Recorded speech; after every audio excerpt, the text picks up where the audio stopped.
The iPhone 16e is Apple's latest and cheapest addition to their iPhone 16 line. And throughout the day today, we're going to talk all about the 16e's features, specifications, and its value proposition in comparison to the base iPhone 16. We'll take some photos and videos on the phone and talk about who this phone is actually for. In terms of design, we have a 6.1-inch OLED display, flat aluminum sides with very squared-off edges, and a glass back with a single main camera lens. And in comparison to the base iPhone 16, there's a handful of physical differences, such as it having the notch instead of the dynamic island, it lacks the ultra-wide lens and the camera control button, and it again has very squared-off edges where the edges on the base 16 are much more rounded off and smooth. The overall premise of the iPhone 16e is this: it's Apple's latest flagship A18 chip and a new 48-megapixel main camera lens in a slightly altered, older iPhone 14 housing, as by striking a balance of using this older design that's gotten a lot cheaper for Apple to manufacture, but also upgrading a few things that really count, like adding their latest chip, more RAM, their latest camera, and a bigger battery, you end up with an iPhone that has flagship processing power, a sharp camera, and great battery performance, just with a slightly less premium design. We'll get more into all these factors in just a bit, but in terms of display specs, the 16e features an OLED panel with a 60Hz refresh rate and a peak brightness of 800 nits in typical situations and up to 1200 nits when viewing HDR content. This is literally the exact same display panel as the iPhone 14, but there's really only a couple noticeable differences between the 16e's display in comparison to the base iPhone 16's display, the first of which being the peak brightness levels. The base 16 can get to a brighter 1000 nits in typical situations, up to 1600 nits when viewing HDR content, and up to 2000 nits when outdoors. However, the only time you might actually notice the 16e being a little bit dimmer will be outside in direct sunlight. In other situations, the difference won't jump out at you. As we briefly mentioned earlier, the 16e has the older notch area at the top of the screen to house the front camera, speaker, and other sensors, while the base 16 has the sleeker looking dynamic island cutout to house these things. And even though the dynamic island does have some nice software integration with live activities, you can access live activities just by pulling down the lock screen on any iPhone, like the 16e here. So you're not really missing any functionality here. And in terms of display refresh rate, every non-Pro iPhone has a maximum 60Hz refresh rate, so you're not missing anything with the 16e in that department. All around, it's a solid display panel for the average consumer. And one of the features the 16e unfortunately isn't getting is MagSafe. MagSafe being Apple's magnetic charging system that allows chargers and accessories to magnetically attach to the back of an iPhone. You of course still get wireless charging on the 16e, but sadly no support for MagSafe chargers or accessories. And even though the 16e doesn't support MagSafe, you can equip it with a magnetic phone case that adds MagSafe support.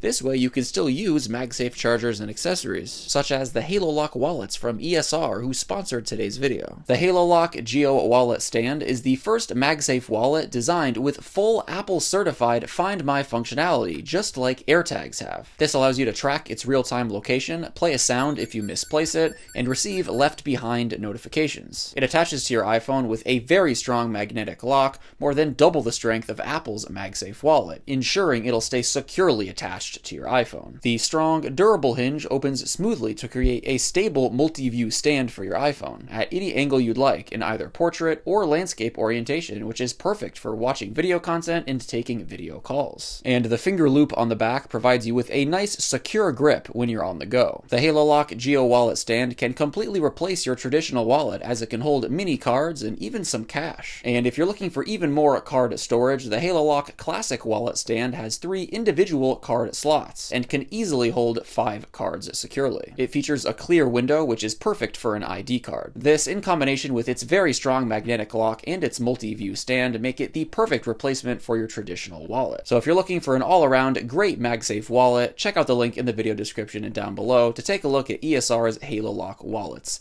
Big thanks to ESR for sponsoring this video. So as I mentioned earlier, the 16e has only one single main 48-megapixel camera lens on the back, and we also of course have a 12-megapixel front-facing camera as well. The 16e's camera is incredible, as we get a main lens that's 48 megapixels, which takes beautiful photos with great detail and sharpness. And as a result of it being a 48-megapixel sensor, we get a 2x optical zoom level as well, which is exactly what we get on the base 16 too. And we also get the very same maximum digital zoom for photos on the 16 16E that we get on the base 16 being 10 times. And photos taken with the 12 megapixel front-facing camera also look great. Here's some 4K 60 frames per second video shot on the 16E, the base 16, the base 15, and the base 14. And once again, the 16E looks fantastic with nothing to complain about. And to address the elephant in the room, of course, since this phone lacks the second ultra-wide lens, we're unable to get 0.5 times shots or macro shots with the 16E. It's honestly the only big drawback the 16E has in the camera department, as everything else important that's camera related is here. Of course, there is a handful of minor features and changes the 16E lacks that the base 16 has, such as the 16E having the first generation version of photographic styles as opposed to the latest generation version of photographic styles the base 16 and above get, that gives you more granular control over the way your photos look. The 16E also gets a few less options for portrait style photos and is unable to take cinematic style videos, and you get a slightly inferior image stabilization mechanism. But everything essential, like the 48 megapixel lens, along with all of Apple's latest image processing methods, are here on the 16E. The 16E is powered by Apple's latest A18 chip with 8 gigs of RAM, the same exact processor and amount of RAM that the base iPhone 16 has. So the 16E is crazy powerful with Apple's latest flagship chipset. The only difference between the chip in the 16E and the chip the base 16 has is the 16E's chip has one less GPU core. But unless you're an intense iPhone gamer, you'll likely never ever notice this difference. The 16E being powered by the A18 chip with 8 gigs of RAM ensures this phone will get the latest iOS updates for years and years to come, making this phone completely future-proofed for at least 6 to 7 years. This is one of the 16E's strongest selling points, it being the cheapest iPhone Apple currently sells with no sacrifice in processing power. And it having the latest chip and a lot of RAM, it of course fully supports Apple Intelligence, which is Apple's set of AI features they're rolling out in all their platforms on their latest hardware. Even though Apple's marketing is pushing this as a huge groundbreaking feature set, Apple Intelligence honestly isn't super useful at the moment, but at the very least with the 16E,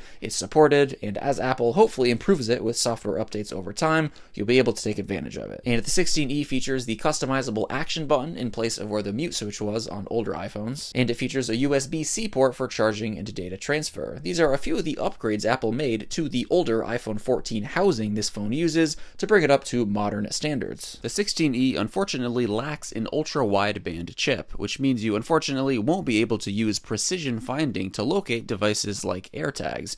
You can still use such devices and locate them, you just won't be able to pinpoint the location within just a few inches like you can on iPhones with an ultra-wideband chip. And an interesting tidbit about the 16E is that it features the first ever Apple-designed cellular modem, being the C1 chip, instead of the Qualcomm ones in every other iPhone. The Apple C1's biggest benefit being power efficiency, Apple mentioning it's the most power-efficient cellular modem ever in an iPhone, which will definitely help out with battery performance.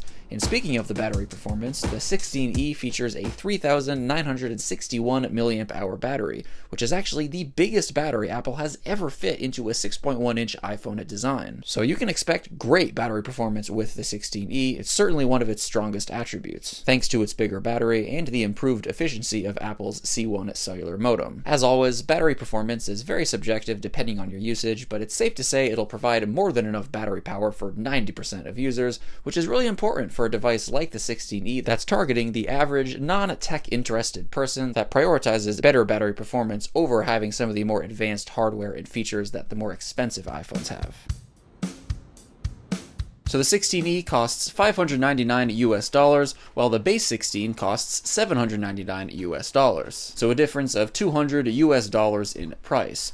And there's so many people in the tech space who are slamming the 16E for being a terrible value, and I just don't think that's the whole story with the 16E. Even though I also don't recommend buying this iPhone, to be honest, I do think it's worth it to pay an extra $200 to get the base 16 at $799 if you're already prepared to drop $599 on the 16E. But here's the thing, the 16E still delivers a very good iPhone experience in all the ways that count for the average consumer. Certainly a better value than the outgoing iPhone 14 that Apple was selling at the $599 price point a few weeks ago prior to the 16E's launch. So many people argue that since the outgoing iPhone 14 had things like an ultra-wide camera lens, MagSafe support, and an ultra-wideband chip, that the 16E is a fundamentally worse purchase for most people, and that's just just not the case. The average iPhone user generally cares about having a great camera, a sharp display, and having an iPhone that's fast and will get the latest major iOS updates for years to come.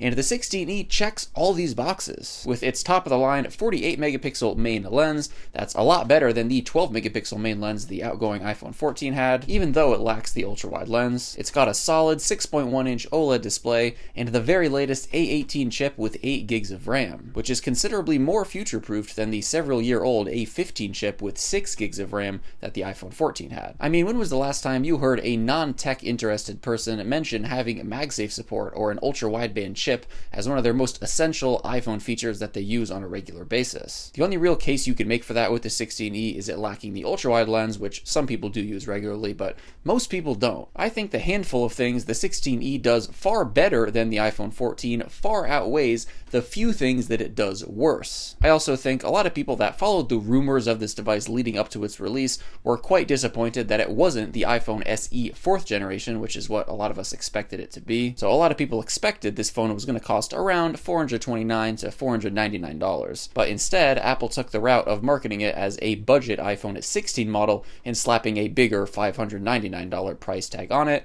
because honestly they probably realized that they could get away with doing so. So I think a lot of people's negative opinions about this phone's value proposition are a result of them expecting it to be cheaper than it actually turned out to be, which is probably fair, because do we have to like the fact that Apple jacked up the price on what probably could have been an iPhone SE because they know that they could get away with charging more for it with a iPhone 16e branding? No, but does that fact make the 16e a fundamentally bad iPhone that's going to give users a bad experience?